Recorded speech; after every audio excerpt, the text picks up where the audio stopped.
कि जिस समय पितामह भीष्म ने प्रलंकारी बाण वर्षा की थी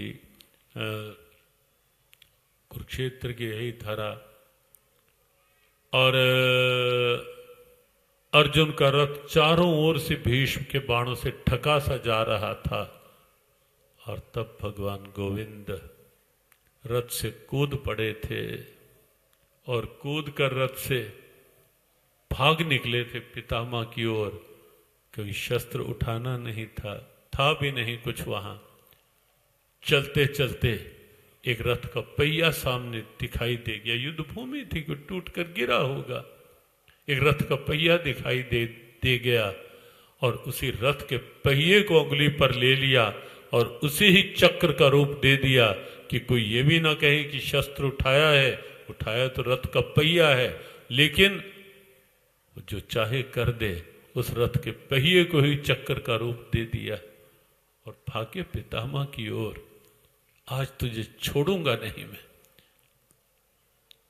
धर्म के मार्ग में बाधा बनता है पितामह से कहा, और पितामह समझ गए। पितामह भी रथ से कूद के आ गए, हाथ जोड़ दिए, शस्त्र छोड़ दिए, हाथ जोड़ दिए भगवान के सामने।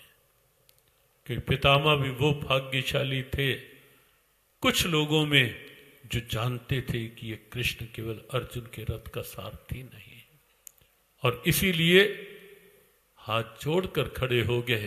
केशव, मैं जानता हूं कि मेरी इच्छा के बिना आप भी मुझे मार नहीं सकते। इच्छा मृत्यु का फर है मेरे पास। मेरी इच्छा के बिना आप भी मुझे मार नहीं सकोगे, लेकिन फिर भी मैं जानता हूं कि मरना तो फिर भी एक दिन होगा, निमित्त कुछ भी बने। लेकिन मुझे लगता है कि इससे अच्छा अवसर भी नहीं होगा कि जब स्वयं भगवान हरि प्रतिज्ञा तोड़ करके ऐसा कर रहे हों। सर झुका दिया, हाथ जोड़ दिए। कृष्ण, चलाओ चक्र अपना।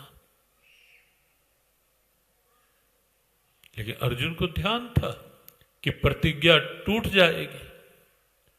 भागा हुआ। आपने बहुतों ने एक चित्र देखा होगा, ऐसा बहुत प्रचलित सा चित्र है कि भगवान कृष्ण की अंगुली में रथ का पहिया है चक्र के रूप में, आगे पितामह खड़े हैं और पीछे से भागकर अर्जुन आता है और पीछे से ही पैर पकड़ लेता है। केशव, वापिस लौटो, छोड़ो ये चक्र।